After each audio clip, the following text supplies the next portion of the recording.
At nandito na nga kami sa Bako ng Oriental, Mindoro. Mga kasama, kapatid at mga pinsan ko.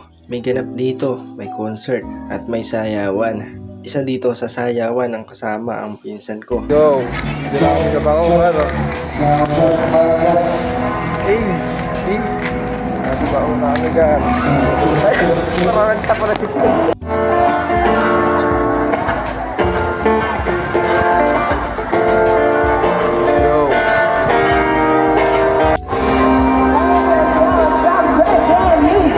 Habang nilalakad-lakad kami dito, nabutan kami ng flag ceremony. Bilang respeto, kaya umistop kami.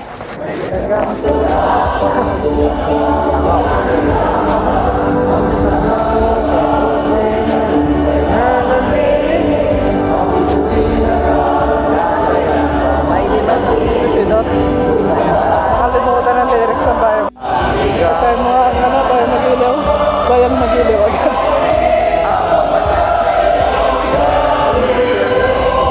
Napagtripan nga namin ang anak ng tito, kapatid ng papa. Imbis na bigyan lang namin siya ng bigyan ng pagkain, inilalagay namin sa mga packet sa damit niya para paghirapan muna niya bago siya makakain. Hindi naman siya umaangal at ginagawa niya ito. Ang gusto namin gawin sa kanya. Lahat ng bagay paghihirapan mo muna bago mo makuha lahat ng gusto mo. Panoorin niyo kung anong ginagawa niya.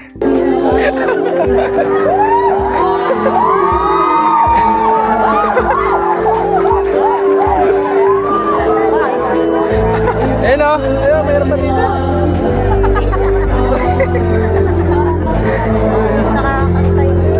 Empty!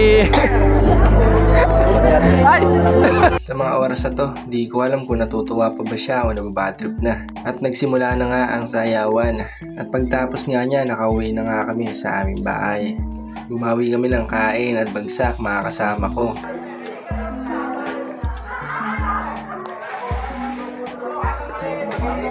Matutulog na nga kami at doon kami natulog sa bahay ng pinsan ko. Pilit kung kailan. At tignan nyo nga naman yung pinsan ko. Sana lahat na-experience yung mga ganyan. Matutulog na sana ako, sabi ng pinsan ko, videoan ko daw yung dalawa. Meow, meow, meow, meow.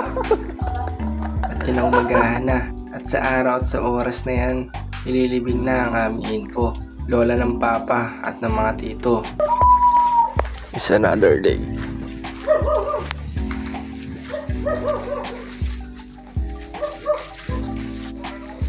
At naglalakad-lakad na kami pabalik sa aming bahay ng lola.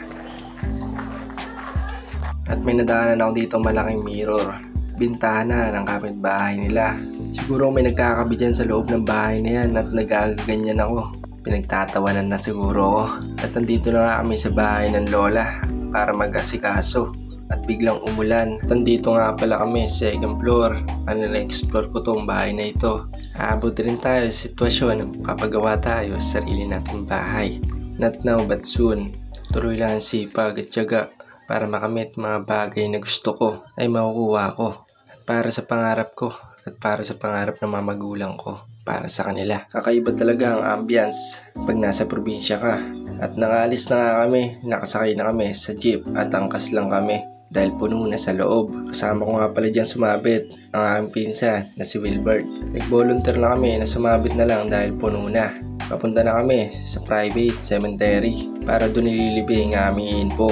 Lola ng papa at ng mga tito sa edad na 80 years old. Nakakalungkot lang dahil paparating pa lang ang kanyang birthday ng April.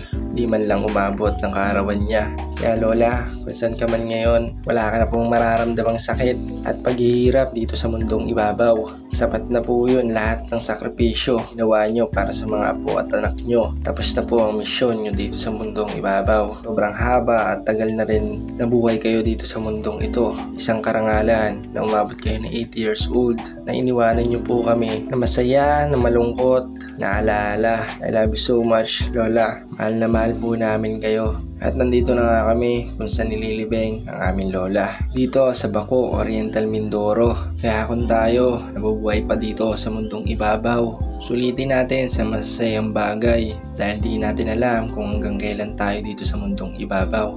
Mag-iwan tayo ng magagandang istorya dito sa mundong to para kahit papano may makaalala sa mga mabuti nating ginawa, sa mga taong may iwan natin at pinakasamahan natin ng maayos. Sa lahat ng mga nagmamahal, yan ang dapat nating gawin. Pahalagaan natin kung sino na nandyan para sa atin sa oras na down tayo at sa oras ng kalungkutan sa buhay natin. Salamat sa mga tunay na tao.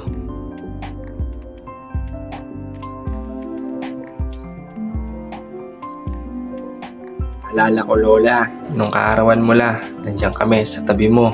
Huling kaarawan mo na nakasama ka namin la.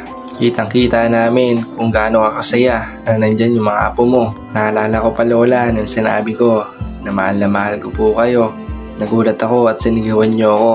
At sabi nga pala ng Papa, may nanang yung pandinig. Kaya pag may gusto kang sabihin, kailangan mo rin siyang sigawan para marinig niya ang iyong gusto mong sabihin. Kaya Lola, mahal na mahal po kita. Hanggang sa muli, salamat po sa lahat. Pahinga na po kayo. Follow your dreams. No one else will take your dreams but you.